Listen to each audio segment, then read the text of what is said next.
And let's see if we remember how to do this.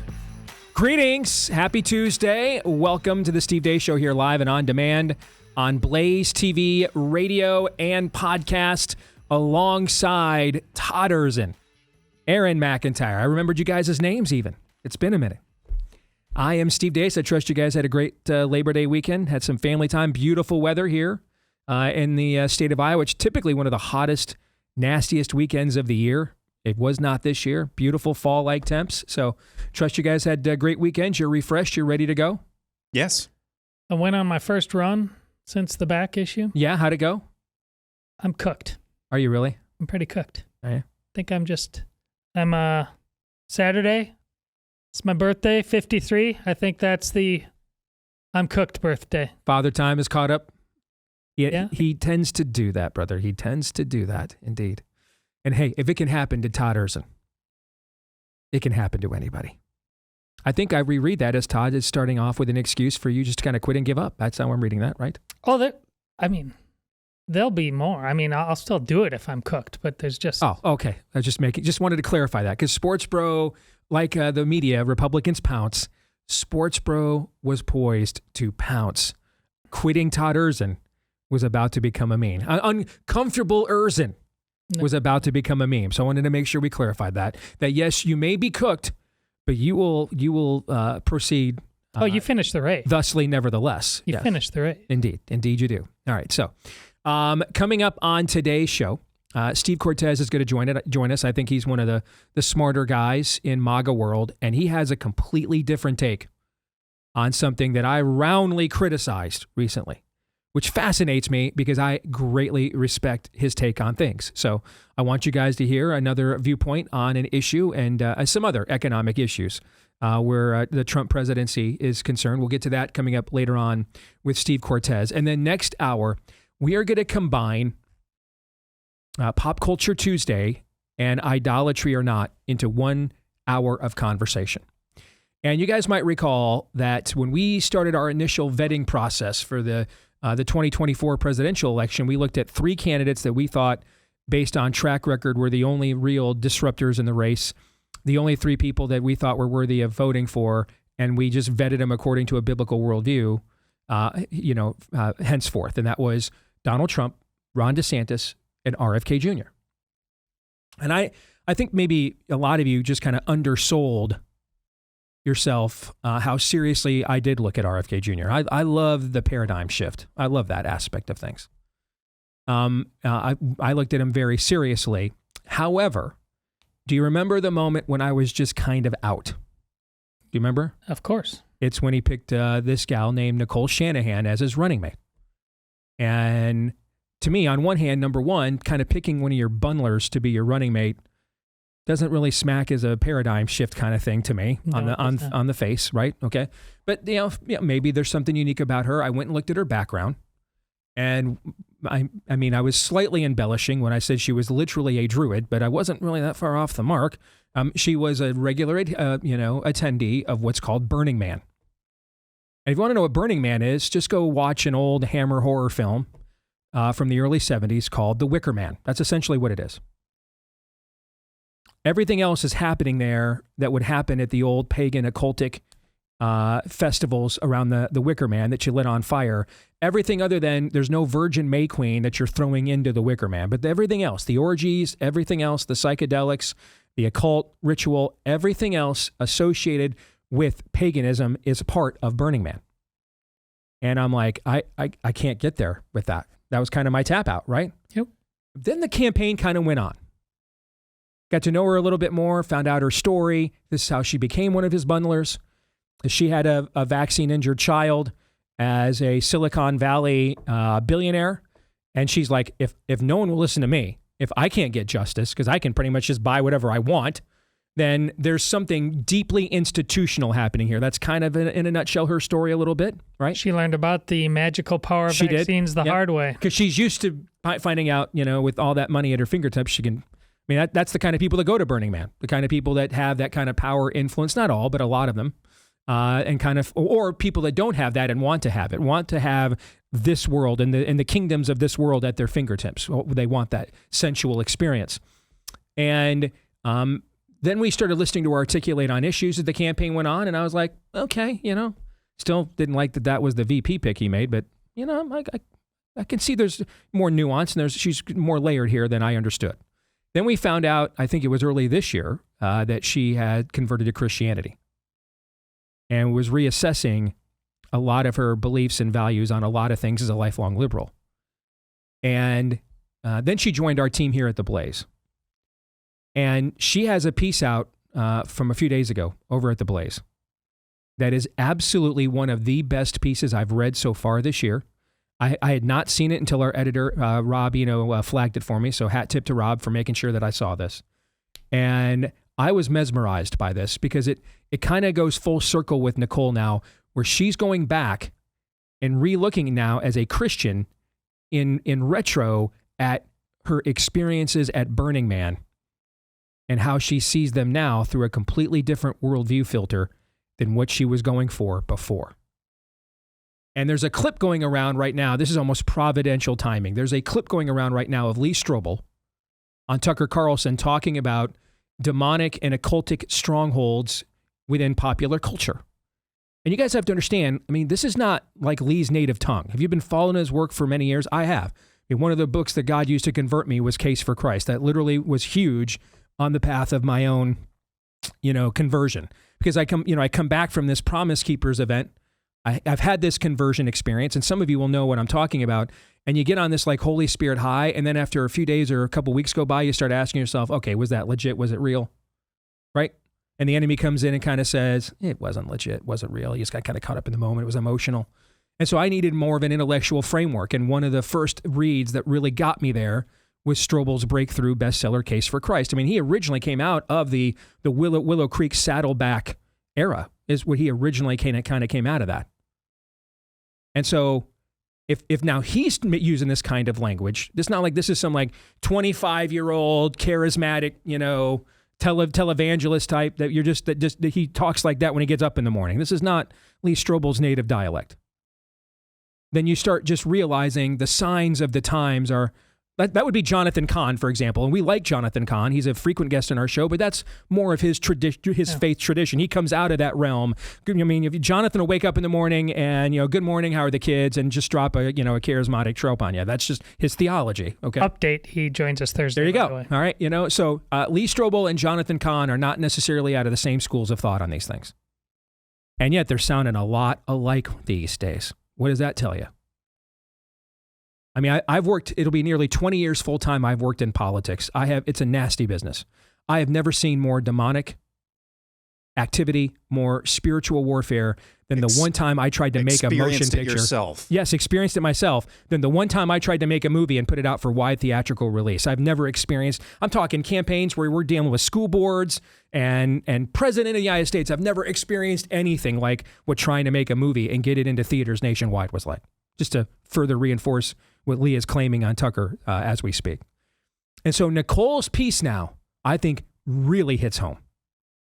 And I think that, to me, this is valuable recon. That's why we're doing this next hour. This is valuable recon. The ideologies of our elites, where are they coming from? They're coming from a time and an era pre-Western civilization or pre-Christendom. These are the kinds of things Christianity defeated millennia or so ago. And they're now surging again in the West as Christianity retreats. I might say, abrogates. So we're going to have this conversation coming up in the next hour of the program. But let's kick this thing off, as we always do, with Aaron's rundown of what happened while we were away. What happened while we were away, brought to you by tectonic shifts. The Department of Health and Human Services, notably the CDC, seems to be going through a phase of good turmoil. CDC Director Susan Menarez is out. People like Dr. Monkeypox Leather Daddy, a.k.a. Dimitri Daskalakis, is out and whining about it. And President Trump is signaling a change in his thinking about Operation Warp Speed. In a post on Truth Social, he said, quote, "It's very important that the drug companies justify the success of their various COVID drugs. Many people think they are a miracle that saved millions of lives. Others disagree. With CDC being ripped apart over this question, I want the answer, and I want it now. I've been shown information from Pfizer and others That is extraordinary, but they never seem to show these results to the public. Why not? They seem to go off to the next hunt and let everyone rip themselves apart, including Bobby Kennedy Jr. and CDC, trying to figure out the successes or failures of the drug company's COVID work. They show me great numbers and results, but they don't seem to be showing them to many others. I want them to show them now to CDC and the public and clear up this mess one way or another. I hope Operation Warp Speed was as brilliant as many say it was. If not, we all want to know about it and why, end quote. And that's a post on Truth Social from over the weekend from President Trump. Over the weekend as well, we heard from many voices from within MAHA, including FDA Commissioner Marty Makary, NIH Director Jay Bhattacharya, HHS Secretary Robert F. Kennedy Jr., and others. But Florida Surgeon General Joe Ladapo addressed the ongoing shakeups at CDC from the outside looking in. So I think it was yesterday, there was this rally, if you will, with a bunch of CDC employees leaving their office and going to support these leaders that have resigned. And, I listened to what they had to say, and there's this cultish relationship with vaccines, and this leadership is just unable to objectively evaluate science. And when it comes to vaccines, it's just there's only one possible answer.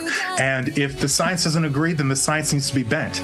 So that you need good leaders who can objectively look at the science. Moving on, according to independent journalist Andy No, it wasn't Annunciation school shooter Robert Westman's mother who was affirming of his descent into gender madness, but his father, James Westman. Robert Westman's parents, James and Mary, had been divorced for some time. We also learned since we last spoke, Robert Westman wrote about his regret over attempting to become a woman. We're now learning more about the victims of that illegal U-turn made by an Indian illegal alien truck driver in Florida a couple of weeks ago. You'll recall illegal alien Harjinder Singh made that illegal U-turn at highway speeds, causing a minivan to crash into his trailer, killing 3. We now know the 3 victims were immigrants from Haiti. The driver was in the country technically legally, while the immigration status of the other 2 victims is not known. A new Gallup tracking poll shows 76% of Republicans surveyed are happy with the direction of the country. 0% of Democrats say the same. That's a new record low. Also a new low, according to the Wall Street Journal, only 37% of American adults reported having sex on a weekly basis or more. Learning Chinese today. Today's phrase is something, something, something sexual revolution. 某某某性革命. The Department of Housing and Urban Development is making a change to Section 8 housing policies, requiring proof of citizenship to acquire such benefits. Checking in on Chicago, where, as President Trump pointed out on Truth Social this morning, 54 people were shot over the weekend. Here's Mayor Brandon Johnson with a little Monday morning treason. Are you prepared to defend this land that was built by slaves, a land that was built by indigenous people, a land that is built by workers? Are you prepared to defend this land? The people united will always prevail. I need you all to stand firm, to stand strong if this president decides to continue. Trump in recent days signaled that after D.C., Chicago might be the focus of his crime crackdown. He's set to make some sort of an announcement from the Oval Office this afternoon. And finally, the more you know. Ever wonder how they get the spice out of the pumpkins? Wonder no more. And that's what happened while we were away. Wait, that works? It's just that simple? I could have been doing that all along? So I thought you'd have one of 2 reactions to that. That reaction, or we just witnessed a hate crime. I thought you'd say that. Well, that too. Yes. Aaron's montage brought to you by our friends over at Real Estate Agents I Trust in these unprecedented times. Dang. All right. So we're talking about a housing crisis. It's very clear. Trump just understands there's too much liquidity built up in the housing market, and that's holding back a lot of what he wants to see in terms of resurgence in the micro economy for working class Americans. So this is going to be a big focus here down the stretch of 2025, which means we may be seeing at some point here soon a rejuvenation, if you will, of a long moribund since like the fall of 2019 housing market. If you're going to try to get in there and take advantage of that here momentarily, make sure you have an agent you can trust who has the most up-to-date knowledge on all the best practices out there, because a lot's changed since the last time we had a robust housing market here in America. Where would you find said agent? Where the name says it all, at realestateagentsitrust.com. There, we're going to hook you up with an agent, often from right here in our audience, who has a verified track record of success. So whether you want to get across town or across the country, wherever you want to go, you're going to get across the finish line with an agent that you're going to be recommending to others later on. When you go to realestateagentsitrust.com, again, that's realestateagentsitrust.com. Not surprisingly, after a 4 or 5 day off weekend, there's a ton in Aaron's montage to get to that we could address. I think there's two things, given the prime directives of our show. I think there are two things that we'll address right now, and then we'll huddle together after the show and decide which of the rest we want to talk about in the overtime today. Fair? Mm-hmm. I want to talk about the infrequency of actual sex for just a second. And one of the things you have to understand about how the spirit of the age operates is whatever it tells you is going to be the result of letting go of the rope in any sector, the exact opposite is going to happen. So multiculturalism was going to improve race relations. Right now, they're among the worst I've ever seen since I've been alive, and I've been alive about a half a century. I mean, you just didn't hear Democrat politicians talking about the indigenous people of the land in the 80s and 90s when we were growing up. You just didn't. You went to the University of freaking Wisconsin. Mm-hmm. Did you have were debates framed at the student union with the indigenous land? I mean, how many times did you hear that terminology debating your lib friends? If it existed, it was way more fringy and not the mainstream. It's the mainstream now. By the way, quick aside. Yes. If they're really serious about that, shouldn't that be like a primary plank of their platform? Like, hey, if you elect us to office, we're going to return power to the local chiefs, things like that. Yeah. I mean, you would think. You would think. I mean, all those high rises, they tend to live in all the really wealthy urban areas, right? I mean, I would think they'd be given all that land back if they truly believed in it. So we have worse race relations since we adopted racialism and multiculturalism. Things got worse. The plight of women, still one of the greatest memes I've seen in the social media era, is the one from a couple of years ago with the gal and the technicolored hair. And that she looks like your kind of modern TikToker. I'm single on my 7th abortion, and then you have the other gal that's dressed like June Cleaver, and she's like, I don't even know what abortion is, but I've never been happier. That kind of you see that kind of a meme. I mean, that's still one of the best memes I have seen. So feminism made things worse for women. And things got worse than they were before. This is a pattern over and over again. Marriage equality. We have less marriage than we ever had before. We made it. You could literally marry your mom, marry a horse, marry whatever you want. Hermione Granger claims she is self-partnered. Okay? Marry yourself. So now you can marry anything, anybody, and we have less marriage in the West than we've ever had before. See, this is a pattern. Because the point of God's law is to reveal and elevate what is good, true, and beautiful. That's the point of common revelation, natural law, common grace. That's its point. So that the rain will even fall on the just and the unjust. So that even those who are bound for hell and will spend eternity apart from their Creator, never repenting and atoning for their sins,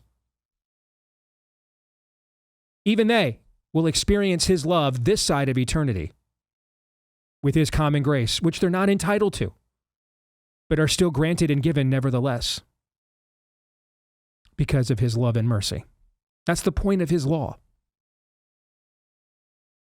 The point of what the enemy does, he only comes to steal, kill, and destroy. So it is to undo things. So whatever he promises and his legions in the culture promise you we're going to have, if we listen to them, you're always going to get the opposite. Women are worse off. We have less marriage. We have worse race relations. Do you remember millionaire and billionaire athletes growing up talking about, I remember Patrick Ewing saying, well, we spend a lot of money because we make a lot of money. Do you remember him talking and claiming that he was universally oppressed? No. As the number 1 overall pick in the NBA draft? Do you remember that? Because I certainly don't remember that. And now 18-year-old college athletes who are treated like demigods, they're oppressed. Correct. Yeah, and everybody's a victim now. See, you get the opposite every time. Likewise, we're going to sexualize everything. We're going to have things that you had to go to a strip joint to see. That's now on the mall front of every lingerie store, every Victoria's Secret store in every mall. Pornography is no longer in the red light district theater. It's everywhere you want to go. Modesty completely and totally gone. Biblical sexual ethics completely jettisoned. We're going to have drag queen story time hour. We're going to make sex as available and as pervasive as it's ever been, even in prior pagan cultures. And lo and behold, guess what? We're having less sex than we ever had. Funny how that works. Every single time. Every time. Every time we turn away from the natural law, my old radio mentor, Jan Michelson, taught me a lesson of many. One of the ones he taught me is the natural law is often self-enforcing. Break it enough, it'll break you. This is an example of it. Every time we break the laws of nature and nature's God, they break us. We're wrong every single time. We're batting 0.0. Like we haven't even hit a Texas leaguer, a bloop single. We're just wrong every time.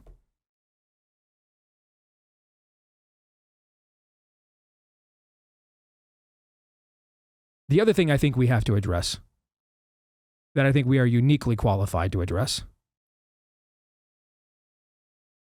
is the president's comments over the weekend about Pfizer, and to some extent vis-a-vis Operation Warp Speed, even though it was never mentioned, but it would apply there. Because I'm going to tell you right now. Oh, he did mention Operation Warp Speed. Oh, he did mention in there? Yeah. Okay, my bad. Thank you. Because I'm going to tell you right now, if this had been said one time in the entire year of 2023, I'd never get involved in that primary and probably just let the whole thing play itself out. As much as I love and admire what Ron DeSantis did and is still doing in Florida, what drove me into that race was this lack of humility on this over and over and over again. I mean, I cannot tell you how many times I tried with connections and relationships I had privately to penetrate that bubble before I came out and made the endorsement I did. And it just became apparent to me there was going to be no penetrating it. I just was going to be unable to do it. And I thought maybe we could use the Iowa caucus process to finally have a reckoning on this that was long overdue. And I was just dead wrong about all of that. I, on purpose, have not commented about this much. I shared the original post, and I have not said much because I'm not ready to get hurt again. I'm not ready to put my tender little heart out there and have it get stomped on. And so I want this to be a pivot.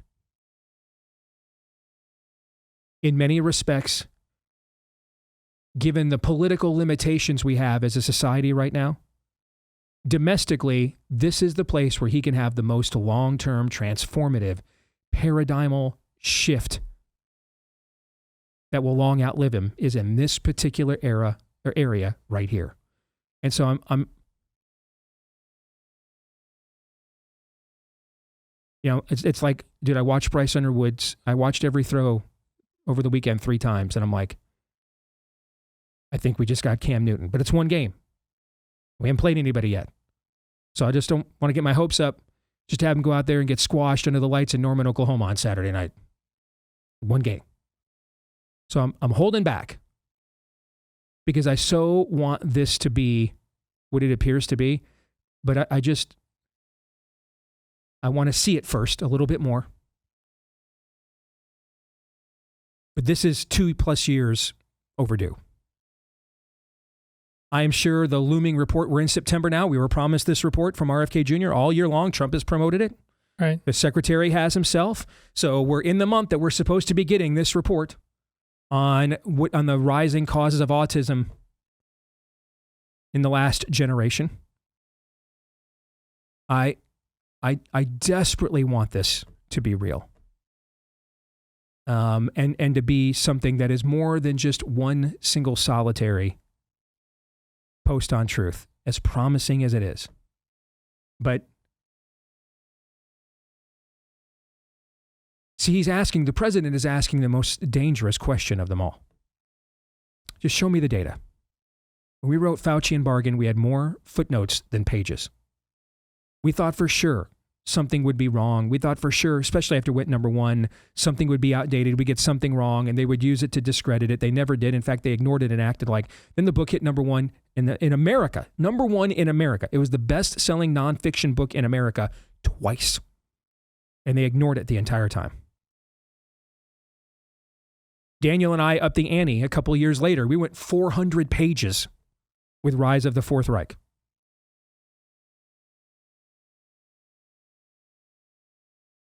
They ignored us again, and in fact, they gave Greta Thunberg our spot on the New York Times bestseller list, even though we sold more than 120% more books than she did during the same period of time. So there are moments where I have thought we were close to this. Just show us the data. Just what were we clamoring for in those early months as we were figuring out who, these dissident scientists were, from radical left-wing places like Yale, Stanford, okay, Carnegie Mellon. Just put them all in a room with Fauci and Birx and let them iron. Why can't we know? Why can't we have a debate? Why can't we just find out? So I don't really have much of a take on this, Todd, other than I want this to turn out to be what it looks like it may be. Because if he's sincere about show me the data, I know the data. In fact, you're going to find very few people that know it better than me. I know what it's going to say. As far as I know, I'm the only person in America that's written 2 certifiable bestsellers on this topic. I know what it's going to say. So if he's sincere about just show it to me, then look out. But I need to know for sure because I just don't want to get let down again. What are your thoughts?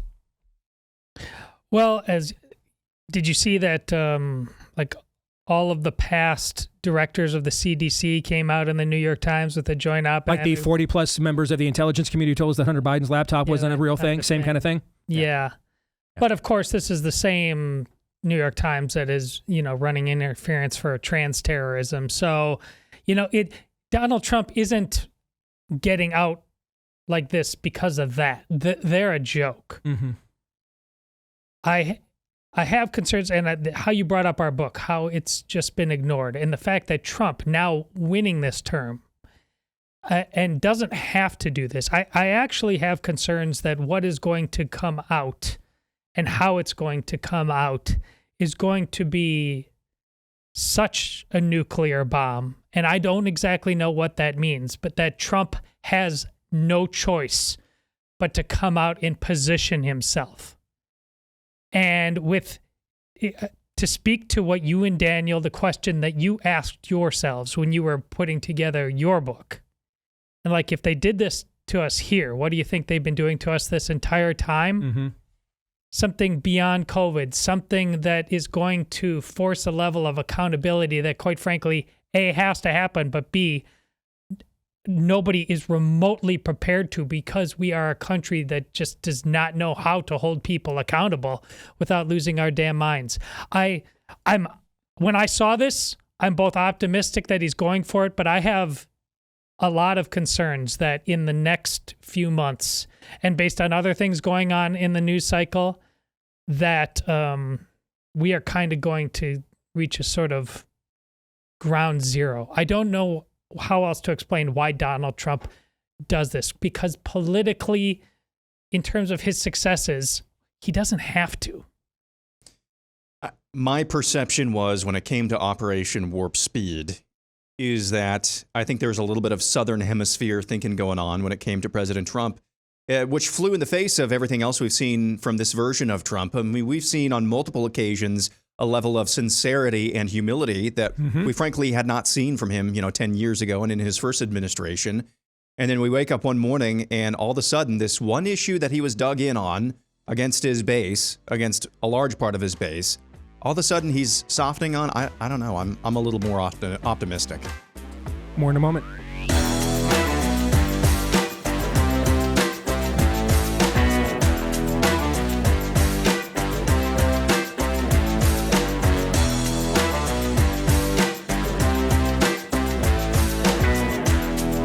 Hey, do you wake up every morning wondering how that chronic pain is going to affect your day? Well, maybe you don't have to do that anymore.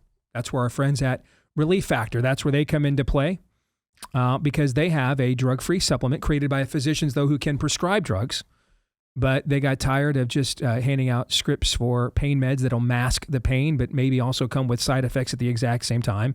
So they wanted to come up with something drug-free that could go after the reason for your chronic pain. And often that reason is too much inflammation in your joints. And what they came up with was Relief Factor. Now, no guarantees that this is what you've been looking for, but we think there's pretty good odds that it is. Because over the years, over 1 million people have taken the offer I'm about to give you, the 3-week quick start for just $20. Over 1 million have tried that. They saw such good results in 3 weeks or less. They stuck with the product long-term 70% of the time. You can't beat that. 70% odds that for just $20, you found the solution. At relieffactor.com, look for the 3-week quick start.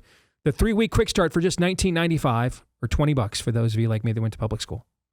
$20 to see if you don't see a difference in your pain in 3 weeks or less when you go to relieffactor.com. That's relieffactor.com. All right, we welcome in, I think, one of the smarter guys in the MAGA world, particularly when it comes to issues involving economics. Steve Cortez, good to have you back on the show. Steve, how are you? Hey, appreciate you having me. Thank you, Steve. You bet. Let's do this from the start, if you don't mind. Let me kind of give you kind of my big picture analysis of where I think things are economically, and then you pick it apart, or maybe you'll agree. All right. I think a lot of the macro signs up here are actually very good. The challenge is getting this down here to the micro, where the average American feels it. Right. Because of the amount of debt that we have been carrying since the lockdowns going back to 2020, which the previous administration then just made even worse. So since there is no real constituency to take less from government right now, unfortunately, all right, they're just, I hate to quote Mitch McConnell affirmatively, but the one thing he's right about is no one's ever lost an election for spending too much money. He's right about that. Right. All right. So since we're in that political reality, Trump is left then with the political option of, since we're not going to cut back, then we have to bring in more. And that's what the tariffs are about. Some of these other things he's talking about, gold card, memberships to become a citizen, or restricting HUD to just people with citizenship proof. You have to increase the inflow if we're not going to increase the outtake. This also brings us to the housing market. And I think why there's such a huge focus with the president on this, and interest rates in particular, is that is the greatest source, I believe, of stored up liquidity for the average American household. Right. Lots of Americans are sitting on homes that are 40, 50, 60% more in value than they were in 2019, the last time we had a really robust housing market. But they can't do anything with it because interest rates are too high. So those are just numbers on a page. You've already done all the HELOCs you can do. There's only so many new roofs you can put on your home. So we're just sitting on all this liquidity in the average American household. And by getting the real estate market going again, now people hire contractors, right? There's all kinds of other economic benefits to having a robust housing market. And I think that's why there is so much fixating right now on interest rates, where the president is concerned. He's trying to create more liquidity in the economy since there isn't a political constituency for shrinking the size of government. What are your thoughts of that overall analysis? Yeah, Steve, listen, I know you claim to be a bit of an economic novice, but your analysis doesn't seem like it. Seems like you should have a PhD, and a PhD from somewhere valuable, not one of those fake schools. So I think you're spot on everything you just mentioned. And here's what I would add as far as insights and also some polling relevance for this economic situation right now.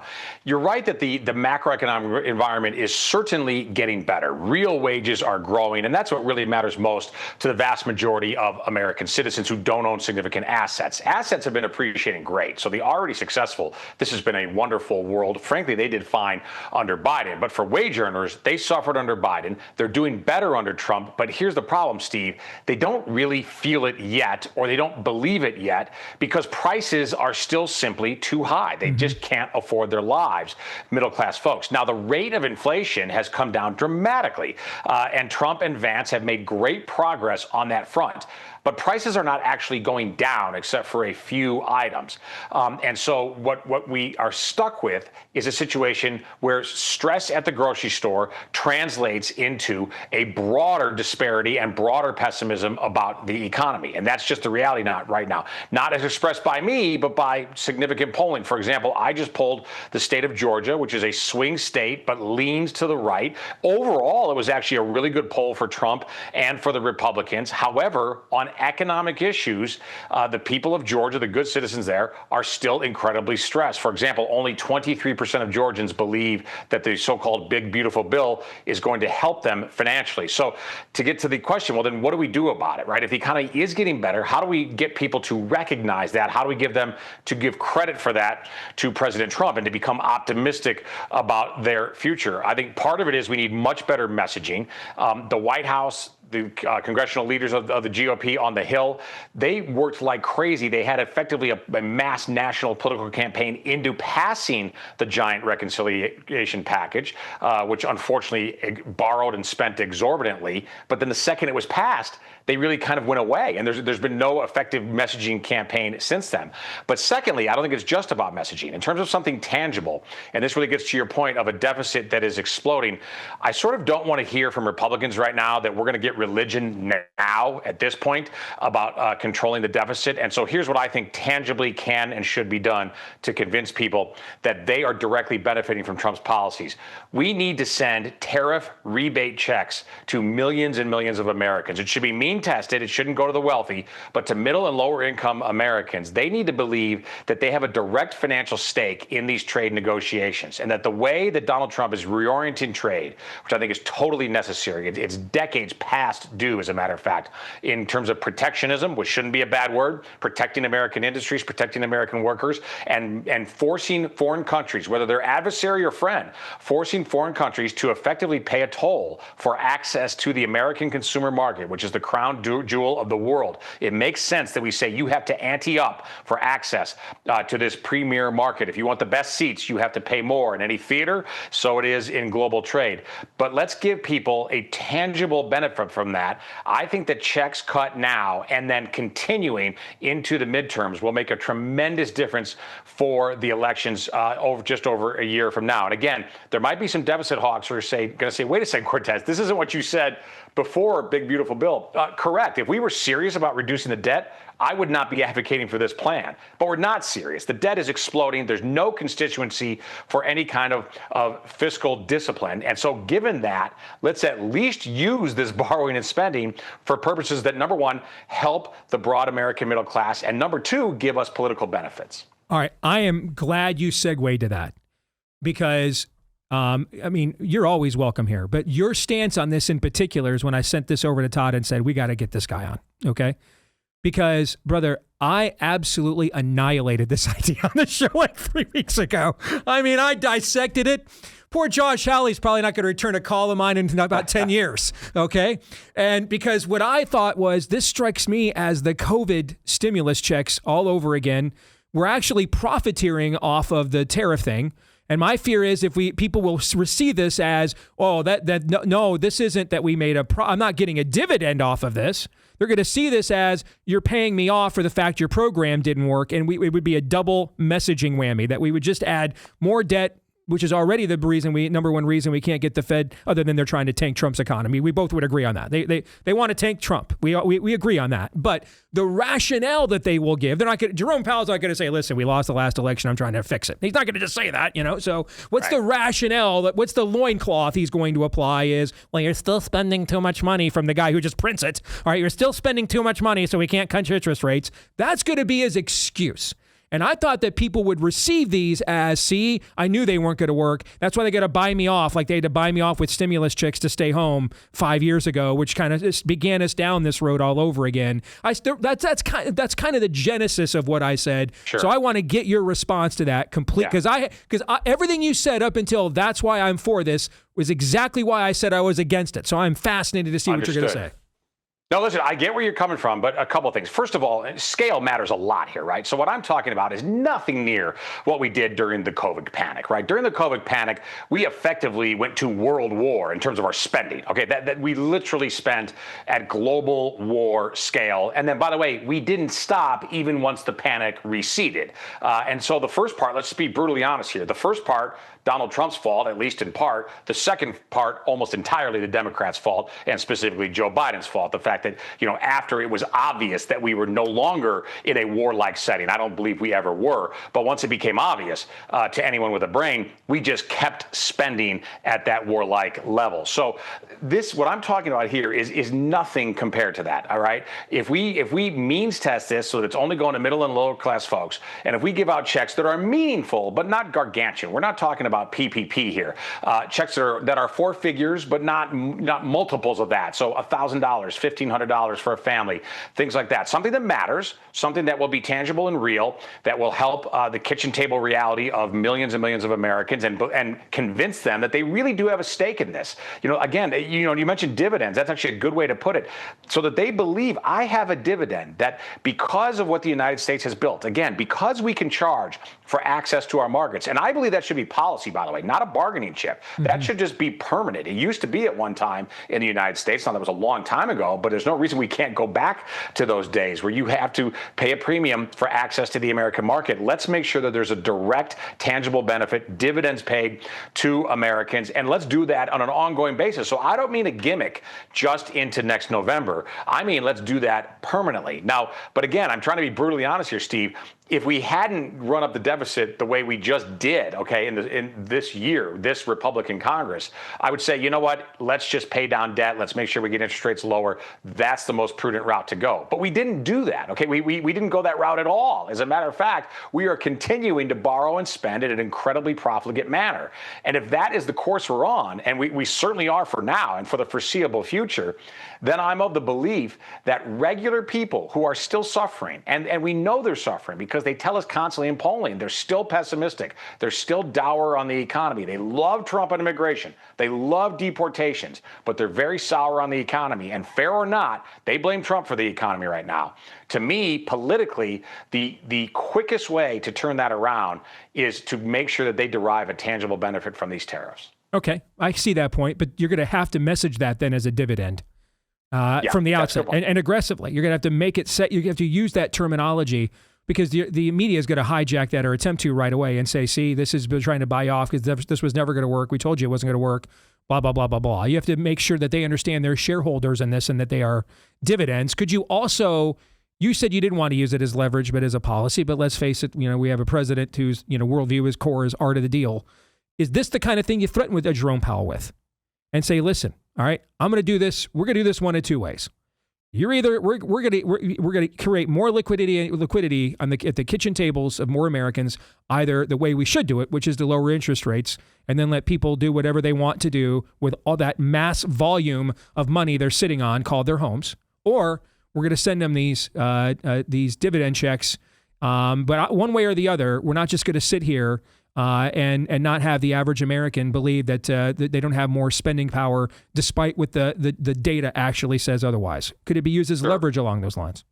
It could be, yeah. So, instead of negotiating against the Chinese, negotiating internally in Washington, D.C., it certainly could be. My advice to President Trump would be, though, don't do that publicly, because I think that jawboning Jerome Powell publicly actually it does not serve him well. And as a matter of fact, may have the opposite effect. Jerome Powell, unfortunately, let's face it, is thoroughly politicized. He is not truly an independent central banker, even though he constantly claims that, as did Janet Yellen when she was in that position, and neither was she an honest, independent central banker or some sort of guardian of monetary policy. They're highly, highly politicized, and especially Jerome Powell, who is quite literally a Washington lifer, born and raised there, educated there, made his career there. In no city other than but Washington could somebody as mediocre as Jerome Powell achieve the stature and wealth and importance that he has achieved in Washington, D.C. He clearly despises Donald Trump, and I take the ultra cynical view that no matter what Trump does, he's going to do everything he can to stymie a Trump economy. Now, would this perhaps work as leverage? I doubt it, but is it worth a try? Perhaps, and particularly if it's as long as it's done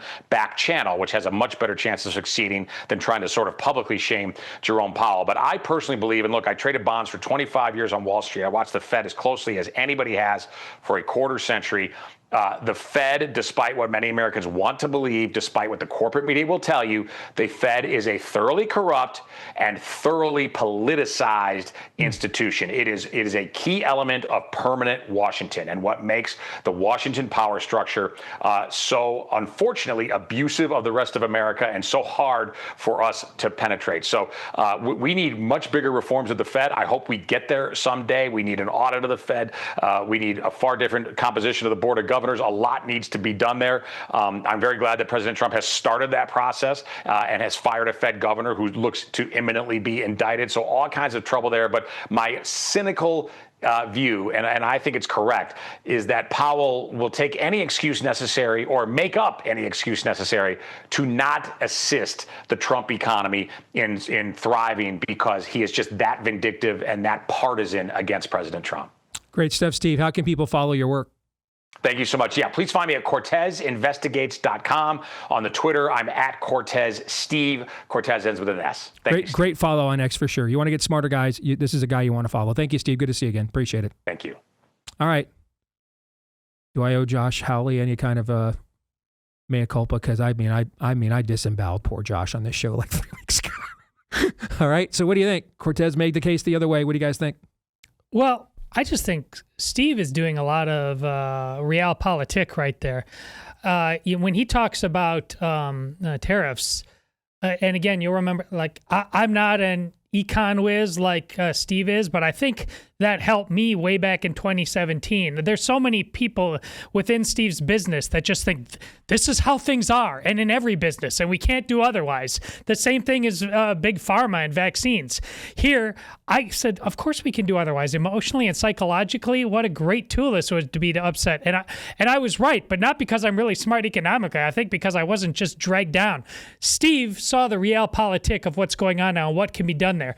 But on the other hand... Not me, the smarter Steve, the other Steve. But on the other hand, with giving, whether you call them dividends or whatever, giving money back to people, that's where, Steve, you two actually agree with the fundamentals on the realpolitik of this thing. Is it's the bread and circuses. He said, this debt thing is what Mitch McConnell said. So, now, I don't think Steve is being cynical. I think Mitch McConnell's being very cynical. But people right now love their bread and circuses. This is bread. And you have got to feed that beast. Sadly, people are not willing to do otherwise in order to gain trust back on other fronts. People don't know how to do calculus as citizens right now. They barely know how to do simple math. And that's what Steve is saying. Aaron? I think from a political, and this is where I disagreed with you a few weeks ago when you disemboweled Josh Hawley. I didn't have time to do it on the air, but I said, this is brilliant. This is brilliant politically to do a dividend. Whether or not it's moral, it's either very moral, the most moral thing because it's already your money, or it's very immoral because it's not your money. I don't know where I land on that. I think I'm a little unsure than I was prior to that conversation. When we come back, Nicole Shanahan's outstanding piece. Stay tuned.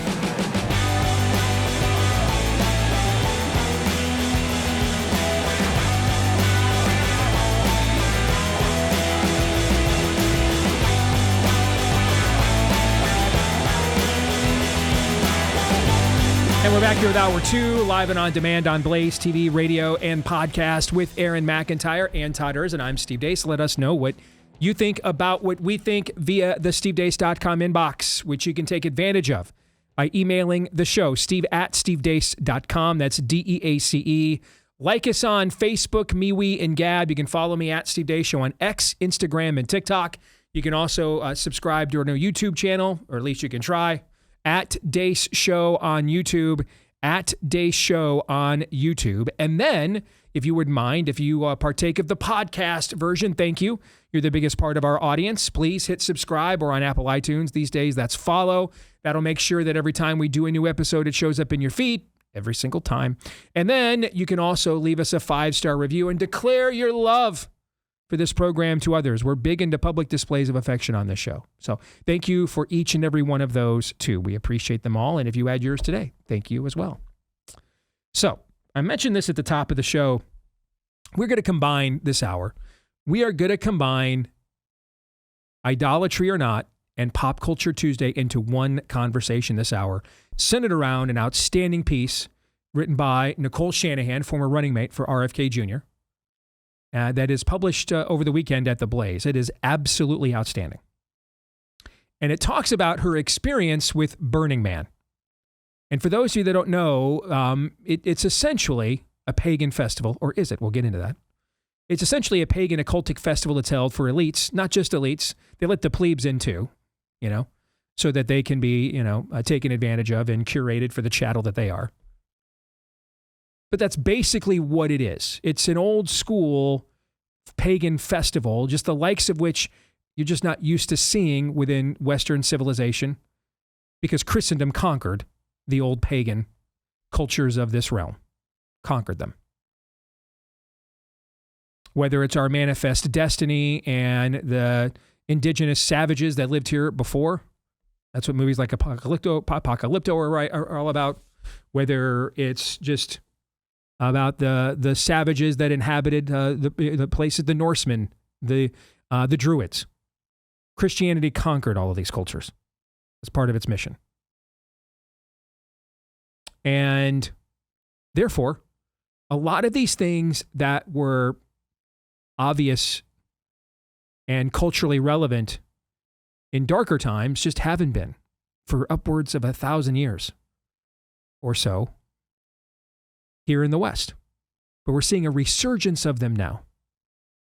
And if you really want to know what Burning Man is, just go get a Hammer Films movie from the early 70s called The Wicker Man. And it's about a Christian police officer who is dispatched to this remote island within the United Kingdom that no one really ever visits and no one ever really leaves. He's there because there's been a murder, a reported murder, and he's there to investigate it. And what he ends up uncovering is that Christopher Lee, the classic Hammer Films horror actor, has been leading a pagan cult as what existed before Christianity arrived in the West. And the murder victim was the May Queen for this year's Wicker Man or Burning Man festival. And everything associated with this kind of pagan festival is in and described by Nicole here in this piece, with one exception. There's no virgin thrown into the Burning Man as it's lit on fire. But everything else is there.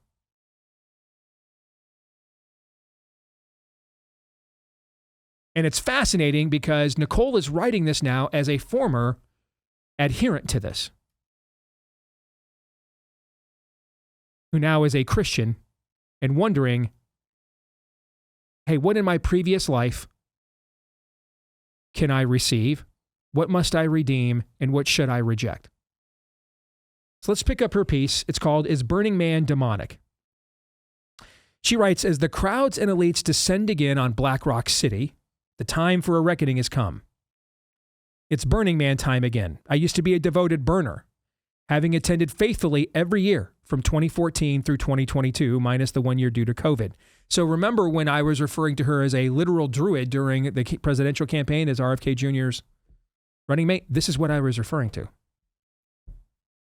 And what she's going to admit to is she basically was a druid. And now she's a Christian, and so she's trying to reassess this in retro. Is Burning Man demonic, Nicole writes, is a question I see floating around several Christian circles, and as a newly baptized Christian, I've been asking myself that same question. To even begin unpacking it, several prerequisites for theological understanding are necessary. And please excuse me, as I'm a new Christian. I'm currently devouring large amounts of Christian literature, trying to educate myself. So bear with me as I navigate and unpack the overlay of theology on my personal experience as a Burning Man.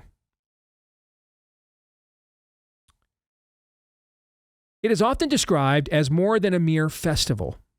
Many view it as a spiritual experience and call it home.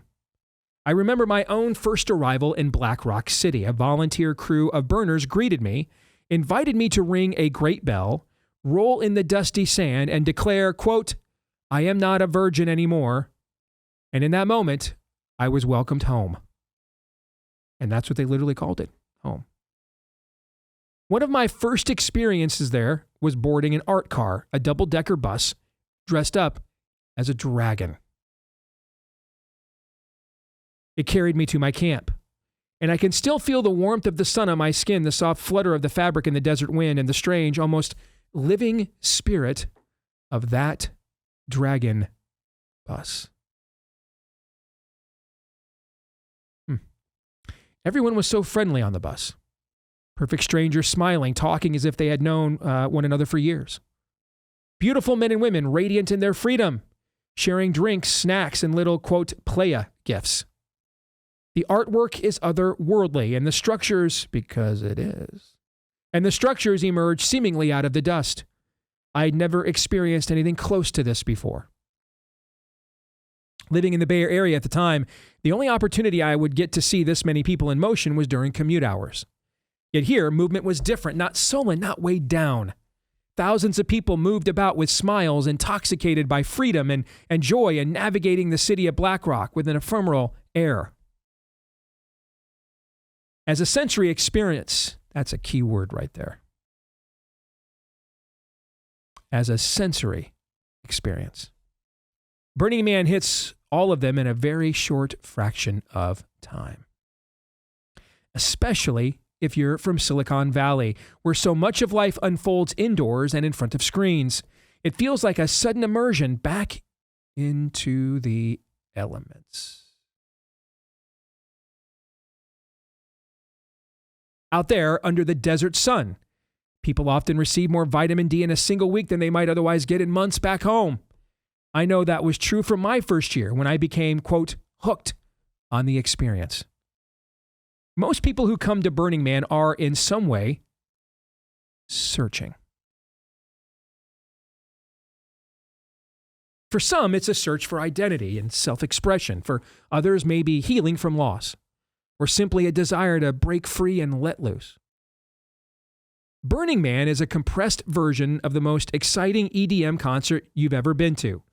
Ecstatic dance classes, yoga lessons, group therapy sessions, expressive art installations, visits to the red light district, and alcohol and drug-fueled nights out with friends. And when I say compressed, I don't just mean within the span of a week. What unfolds on the playa, the name given to the Black Rock Desert where Burning Man is held, feels like an entire lifetime distilled into mere hours. A single playa hour can carry the weight of countless parties, one-night stands, profound conversations, and fleeting moments of human connection. This is why, after Burning Man ends, long-term burners usually will attend what are called decompression parties, which continue the communal living, partying, sex massages, deep and longing connections, unabridged confessions to one another, and feigning affection. These can go on for several days, or in some cases, even weeks. It all sounds intoxicating, doesn't it? Nicole asks. Unbridled ecstasy shared communally, offered as the pinnacle of human experience. A sensory fest, there's that word again. A kind of temporary utopia. But here's the catch. What feels like transcendence in the moment is, in truth, the flesh at its fullest, raw desire, fleeting connection, indulgence without anchor. Remember what I talked about at the top of the show? Whenever we break free of that anchor, we're going to do racialism now. Now we have worse race relations than we had 40 years ago. We're going to do feminism now. Things are worse for women than they were 40 years ago. We're going to let everybody get married now to whatever they want. We have less marriage than we had 4 years ago, let alone 40 years ago. Now sex will be everywhere and have sex with whatever and whomever you want. We have less sex than we were having 40 years ago. See a pattern here?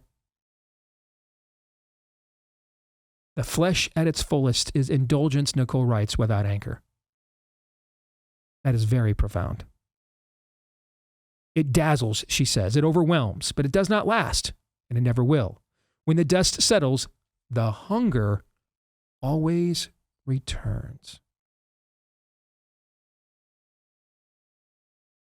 For several years, she writes, I camped at the Founders Camp, or the first camp, located at Esplanade and 5 o'clock. Black Rock City is mapped out as a precise grid, concentric circles marked by letters crossed by roads laid out like the hours of a clock. First Camp is more than just a location. It is the nerve center of Burning Man, the administrative and business hub that quietly runs the entire event. Staying at First Camp afforded me a unique opportunity to spend time with the leadership. I camped alongside Larry Harvey, the co-founder of Burning Man, and Marion Goodell, the current CEO. I would often find myself in personal conversations with them over meals in the dining tent or lounging in the common spaces. Yet over time, it became clear that First Camp was not only about logistics. It was also a place of access where celebrities and dignitaries,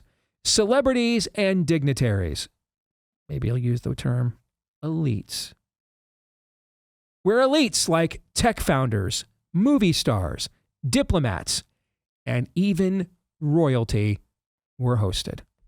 You know, kind of like Epstein Island. The day-to-day operators at Burning Man all carried walkie-talkies and communicated issues affecting the event. Now, let me pause here for just a second, because I think this is something that you guys need to understand about how paganism worked in the old world. Only the elites did this stuff, by and large, in the old world. At this level. A man would be lucky, a working man, there's no middle class yet. There's no manufacturing base. There's no industrial revolution. We're centuries from this. So you're largely one of three classes. 4. You're an elite. You're in the clergy. You have some kind of a trade, silversmith, blacksmith, tanner, farmer, or you're a slave. And that could be chattel, that could be indentured servitude, could be lots of different understandings of slavery, not just the chattel for African imports that we understand it in our American parlance, but there would be lots of reasons why. Some of them could be chattel, some of them could just be you voluntarily chose that to avoid, being destitute.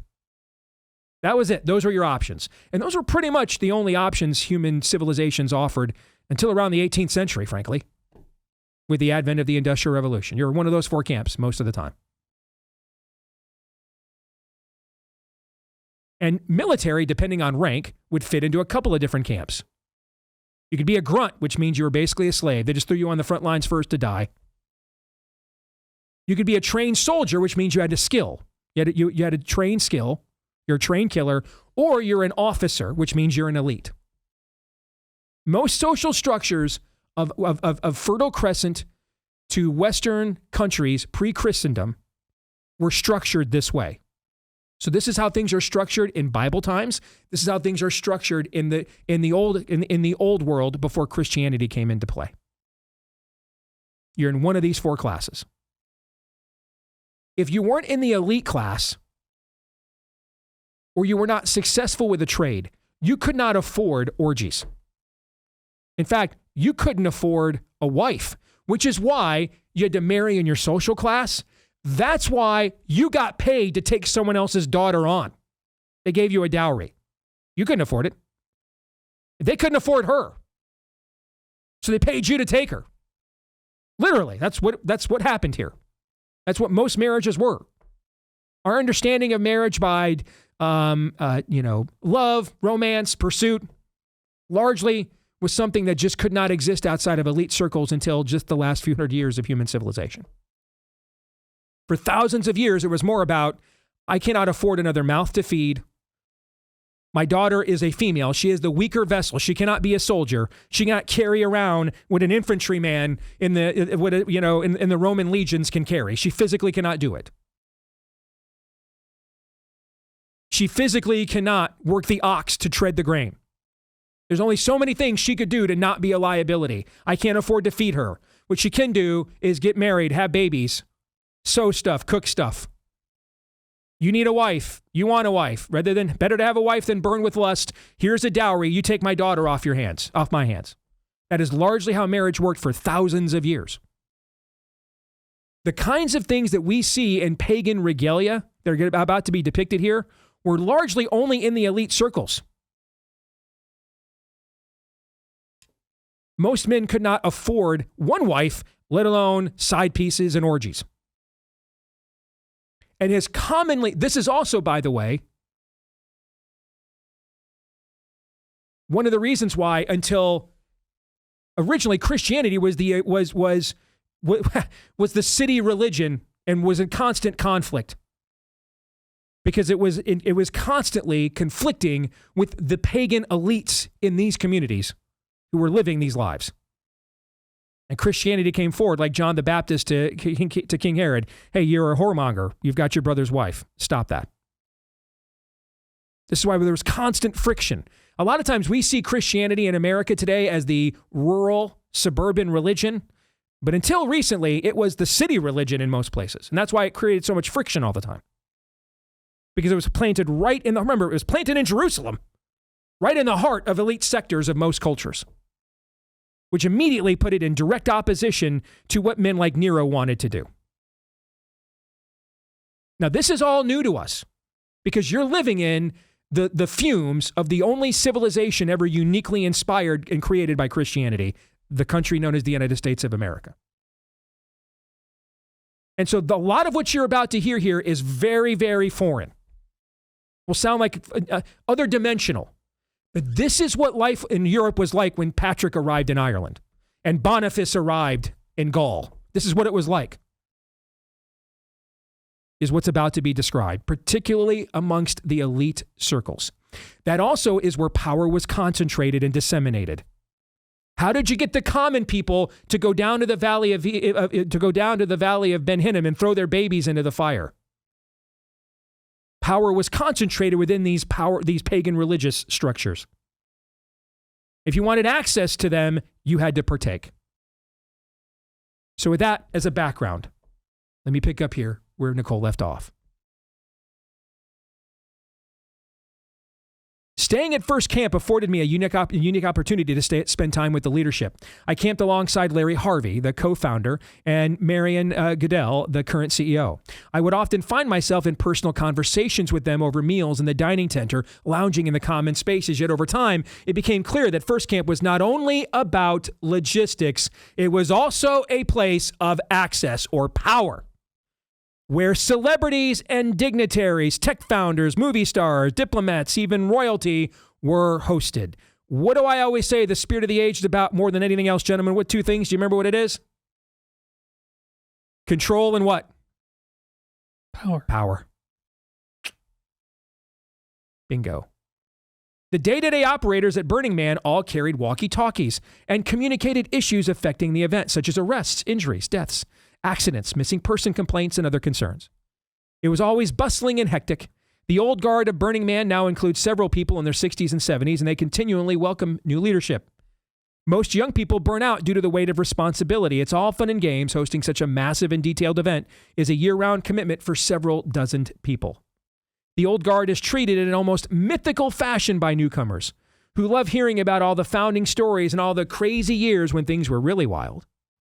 True burners cloak themselves in their playa names, part of a chosen family forged in the desert. You know, like a guy named Abram, given a new name, Abraham. Like a guy, you know, whose name meant schemer, and then he's given the name Israel. Like a guy whose name was given, was Peter, and then he's called Cephas. Kind of like that, you mean? Kind of like that, new names, with a new identity, with a new religion, maybe? Kind of like that. Sometimes I never even knew the real names of the people I camped besides. Crimson, for example, the woman who has overseen pyrotechnics since the 1990s, wore long white braids and radiated a maternal presence. She once hand-knit a baby blanket for my daughter, and yet after all these years, I still do not know her name beyond Crimson. Yes, there are constant orgies. Yes, drugs are consumed in staggering quantities. And yes, sexual assault and rape occur at Burning Man, along with tragic, often preventable deaths. Nudity is everywhere. Overdoses, by the way, if you watch the Wicker Man movie from the 1970s, I think that was one of the first films that set like a record for most nudity in a film ever from that era. 50 years ago, it was just very uncommon to see that many breasts, that many boobs and butts. We see it all the time now. But that was very accurate to the culture. That's what Nicole is describing. Overdoses happen so frequently that they rarely interrupt a party or shut down a camp. Yes, many openly practice magic.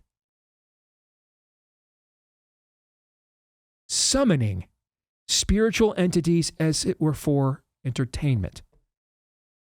We did an hour on a video earlier this year. Remember this? Young man claimed he was a defense contractor, military veteran, that was hired to retrieve a UAP, and he described his experience, right? And now he went out and started his own UAP group, and he was using the term, do you remember what term he used that drew my attention? Summoning UAP, summoning them. Self-proclaimed healers abound, offering their versions of medicine and ritual. Occult symbols and ceremonies are practiced so frequently that they have become ingrained in the fabric of daily life at Burning Man. But does the presence of these things alone make Burning Man demonic? We'll answer that question a little later, but I know what Burning Man did to my spirit and to my brain, Nicole says, and it was not good. While everything started playfully for me at Burning Man, it always does. It always does. With the sensuality to bring you in. Get its claws into your flesh.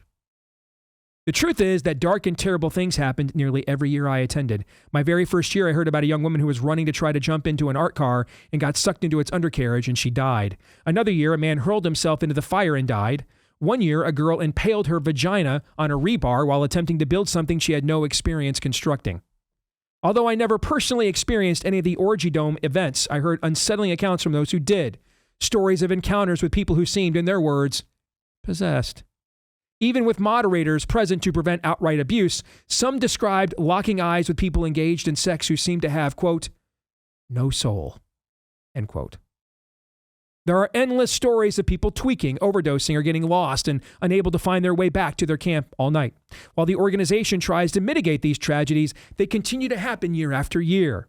The dark side of Burning Man is an accepted reality and risk, because the organizers and the most devout burners believe that the upside is vital enough to risk a few lives here and there. It kind of sounds like the magical power of vaccines. Kind of sounds like the magical power of everything else.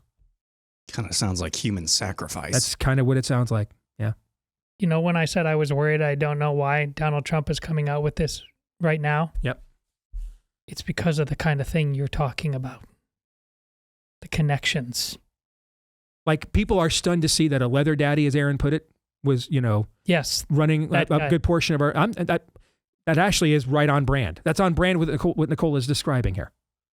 He's caught into the occultic ritual all the way through, even to the point of marking his own flesh with it, all the way.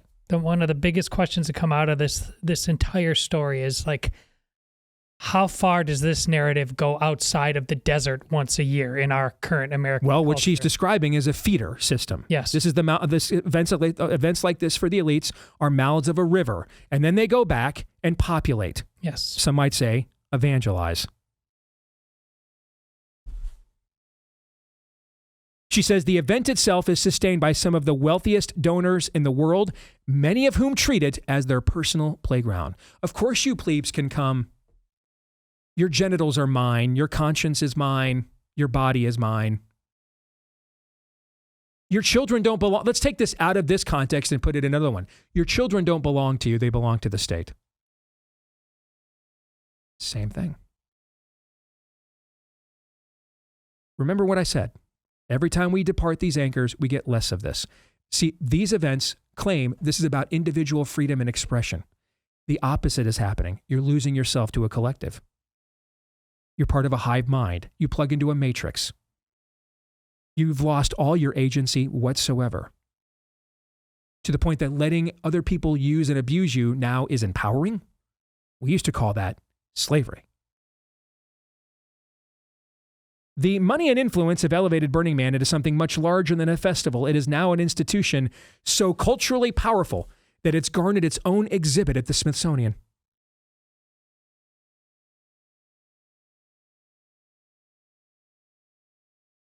My first year at Burning Man, I cannot deny that I was changed. Returning to San Francisco, the city felt almost unrecognizable. At a stoplight, I remember watching people cross the street and swearing I could see their souls suspended just outside their bodies, pulled forward a step or two beyond their physical selves. It was as if my own soul had been jolted awake, moving in ways it had never had before. But wait, I thought this was all sensory. This right there is when I knew this story. She was all in on it. Correct. Right when she told Correct. you what she just told you. You can. It's one thing to say, look at all those icky people over there, but it's one weekend. You do crazy things. Yep. She said, I came home and I saw things. See, we talk about the Gnostics largely on this show in the context of the idea of secret hidden knowledge, and that's a lot of what she's experiencing here too, okay? But there was another angle that the Gnostics taught as well, which is that your flesh is bad. Not in the Christian sinful way, so therefore you redeem your flesh through Christ, right? That you subdue your flesh to the will of Christ through his spirit now inside of you. No. That the flesh was irredeemable. You were utterly depraved. Therefore, you could do whatever with your body that you wanted to. And it was really only the soul self, the spiritual self that mattered. Well, a funny thing happened on the way to letting your flesh do whatever it wanted to. It imprinted on your soul. That was the lie. That was done on purpose because it comes from hell. That's the lie. I've got a friend of mine right now who has a woman he greatly cares about, who's in a situation of utter spiritual abuse. This guy is a complete and total false teacher, loser, degenerate.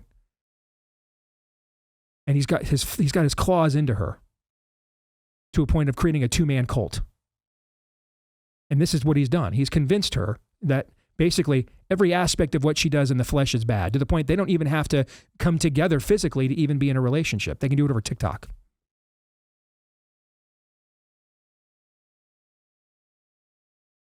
She doesn't leave her home, doesn't go to church, so that she can just get that imprint from him on her soul over and over and over again. Same thing here. Same thing here.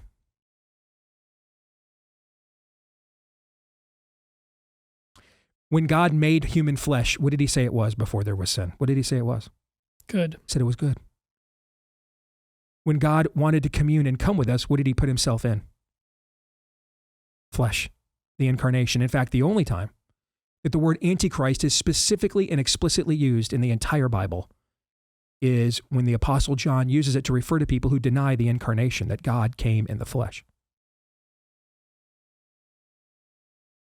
When we get to heaven, when there's a new heaven and a new earth, are we just going to be spiritual beings floating around here after the second coming? No, we're going to have glorified what? Bodies.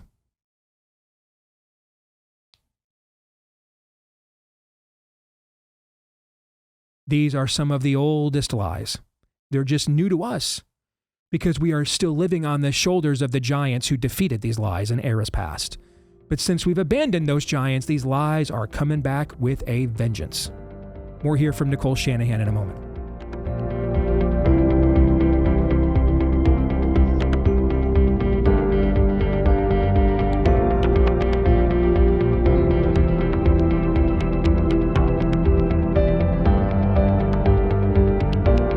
You know, it's only fitting we're going to spend an hour talking about a piece written by Nicole Shanahan, to have a portion of it sponsored by our friends over at Jace Medical, because they're all about medical freedom as well. That's why they created the Jace case, to give you as much freedom as you possibly can get. Make sure you've got backups of some of the most venerable antibiotics out there, just in case they're the next to be once Nobel Prize winners that they now suddenly describe as horse paste or served over the counter all over the world and saving tens of millions of lives. And now suddenly, well, it's dangerous and shouldn't be given to anybody, like what they did with hydroxychloroquine and others. They want to make sure that can never happen to you, but now they're expanding as well for more customizable options. Many of the medications that you or your loved ones may need specifically can also be added to your Jace case as well, and you'll get a discount on your order when you use my last name, Deace, at checkout at jace.com. Jase. Jase is where you can go. Use the discount code Deace there at checkout at jace.com, Jase, jace.com, discount code Deace. All right, so back to Nicole's outstanding piece here at The Blaze. I don't know that we're going to get to all of it. I would urge you guys to go read it all for yourselves. Is Burning Man demonic? I'm going to spend about another 5 or 6 minutes reading as much of this as I can. And then Todd and Aaron, I'm going to hand it off to you guys to close things out. All right? Nicole writes, within 3 years, nearly everyone in my social circle was a burner. It was like belonging to a secret society of sorts. Together, we believed we had access to a limitless reality. Something hidden from the outside world. Something you could only understand if you were a burner. However, the hidden darker side of Burning Man, which prioritizes expression and freedom before safety and virtue, is a trade that everyone must make if they wish to attend the event. And it's rarely well informed. Whether you realize it or not, the moment you step into Black Rock City, you are signing on to this bargain. It is a culture where sexuality and spontaneity are prized above comfort and contentment. Women don costumes designed to dazzle, only to suffer strange infections like UTIs, skin rashes, textile dermatitis, as the price of looking hot. Men are surrounded by exotic, beautiful young women, while their wives are at home taking care of their children. Once inside, the illusion is strong. The outside world seems to dissolve. And this is by design. Burning Man seeks to create a reality so consuming, so intoxicating, that nothing beyond its borders appears to matter. For many, Burning Man is nothing short of a religious experience, especially for those who make a pilgrimage at the temple. And I must admit, Nicole says, rather shamefully now, that I was one of those people. Each year I brought something to surrender there. Some may call it an offering. A photograph of someone I had lost, an old wedding dress from my failed marriage, or some artifact heavy with pain that I longed to release. The ritual was always the same. The temple became a vessel for grief, sorrow, and suffering. When it burned, it was meant to be a collective release. As the structure collapsed, great spirals of smoke would rise into the sky and dust devils would swirl across the desert floor. Among burners, these were spoken of as if they were spirits. Year after year, the burning of the temple was a profoundly moving moment, one that reduced me to tears as I stood among 60,000 others or so, all of us silent, all of us watching, all of us worshiping the flames in silence. So I return to the question for you and for myself, Nicole writes. Is Burning Man demonic? When you read what I have shared, does it strike you as something rooted in light or in darkness? Does it sound like a culture that draws people closer to truth or further into an illusion? Looking back now through the lens of scripture and theology, I have come to believe that Burning Man is not just an eccentric festival, but rather a powerful vehicle for deception. In fact, it may be one of the most effective tools for Satan to misdirect souls away from our Heavenly Father. When you surrender yourself to the playa, you do not simply embrace freedom. You also open yourself to profound distortions of what is good. Year after year, I witnessed art installations that did more than provoke. They mocked virtue itself. There was and remains a striking irreverence for Christian tradition. Altars were erected where people were invited to offer confessions and prayers, not to God, but to literal idols. I saw effigies dedicated to symbols that stood in sharp contrast to the sacred. In 2024, a giant clitoris displayed as an altar. In 2015, a statue of a child's lower body. Arteries wired into what resembled a digital machine. In 2023, Shak, a Mayan rain god once worshipped through human sacrifice. There are hundreds of these pieces of artwork scattered throughout Black Rock City. And each year, something new and perverse is introduced. My understanding is that these art pieces are considered offerings to the event, to be experienced by burners. Even the attendees are considered part of the art. Radical self-expression and participation are two of the 10 guiding principles, and both are on full display. Over time, I began to notice that what surrounded the man of effigy before it burned was not mere performance. The dance troops encircling it were not simply entertaining, they were invoking. Their movements and chants served as ceremonial openings, calling on spirits to bear witness. I remember the founder once telling me that the burning of the man symbolized the release of the soul. But I cannot help but ask, to whom is that soul being released? If the whole point of Burning Man is to surrender the soul in ecstasy, where does it go? And to whom is it being sent? I'm a newbie to demonology, but there is clearly something dangerous at work here. Burning Man draws scientists, executives, innovators, and leaders. On the playa, you glimpse sides of them that remain hidden in the everyday world. The stern executive suddenly wears crystals and stones around his neck. The scientist speaks freely of esoteric knowledge and with a conviction you would never hear in a laboratory or boardroom. This is part of what makes Burning Man unlike any other gathering. Within the span of a single week, it concentrates a kind of nucleus of power, intellectual, financial, spiritual, that I have never seen assembled in one place before. The number of esoteric and occult encounters I had at Burning Man is now beyond count. For nearly a decade, these things felt normal to me because my entire world was steeped in that community. It was only years later, while reading the Bible and books like the Screwtape Letters and learning about the grand hierarchy of demons, that I realized how eerily familiar it all seemed.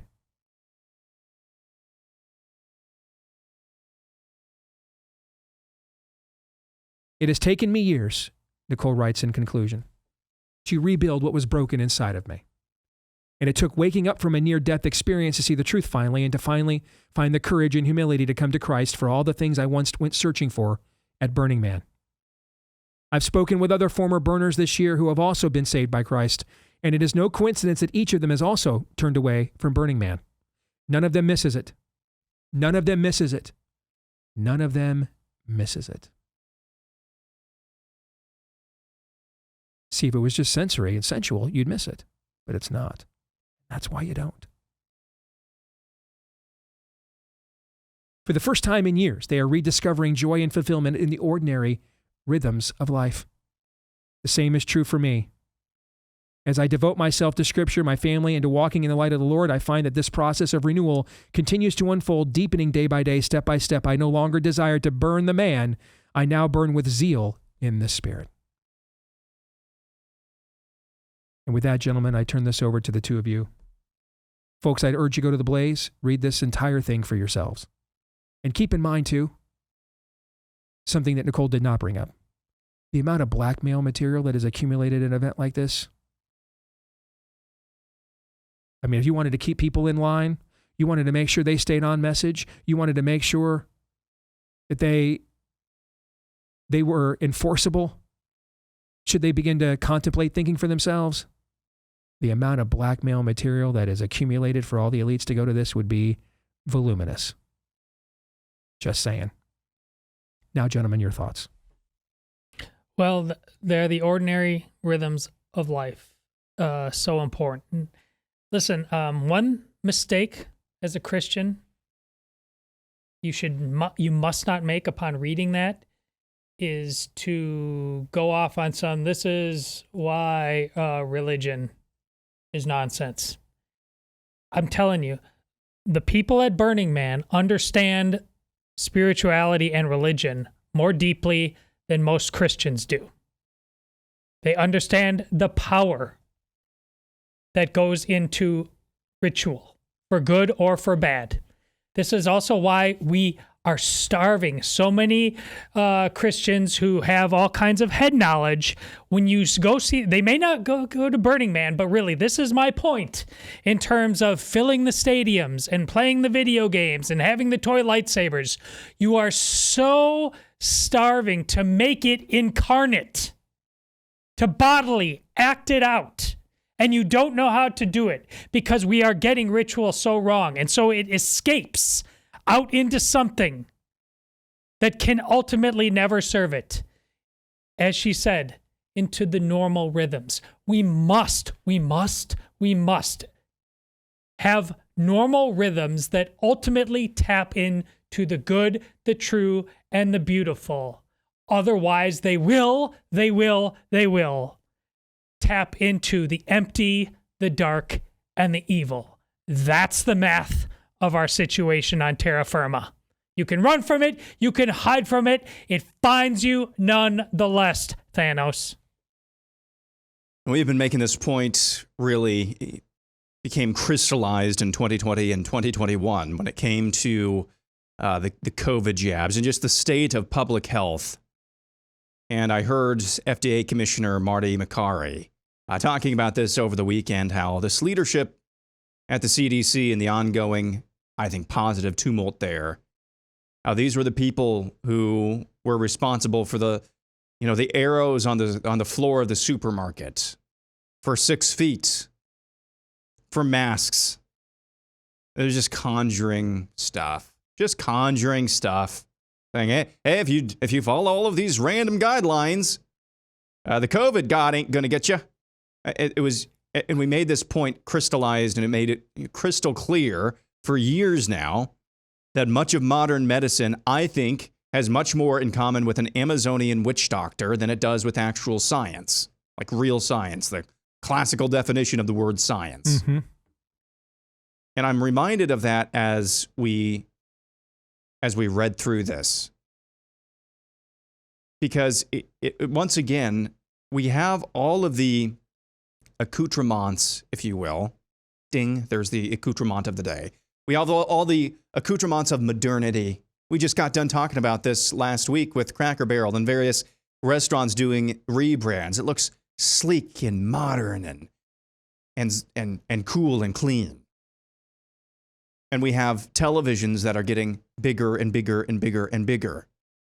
We have phones, computers that are getting faster and faster and faster and faster. And our ability to imbibe information from all corners of the globe getting larger and broader and deeper all the time. We have all of these trappings of a space age, maybe minus flying cars for now. But at the heart of things, the old battles are still the old battles. Yep. That veneer of modernity, I think you're seeing this, it's starting to slip away a little bit. Mm-hmm. And those old gods, those old pagan religions are very real. They are very real. And I think we're starting to see that veneer of modernity. I think we're starting to see that fade.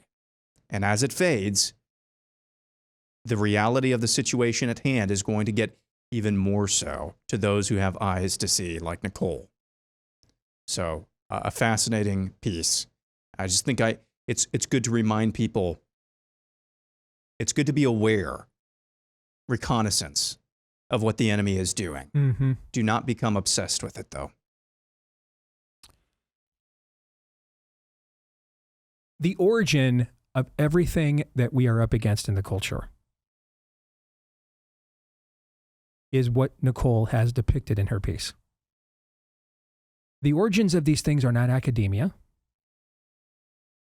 The origins of these things are not human. The origins of these things are not communism. The origins of these things are not leftism, Marxism. Those are manifestations of what we're up against, but not the origins of them. The origins of these things is spiritual and always has been. There are only two choices, Christ or chaos. Those are really the only two choices you've ever had. You want more babies? Well, there's only two worldviews that are going to create more babies in this world. Islam or Christianity. Choose which one it is. Those are your options.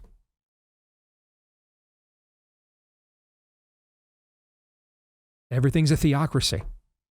It's just a matter of who the theo is and to what extent is that authority exercised in civil institutions. There's no neutral spaces. Nothing is secular.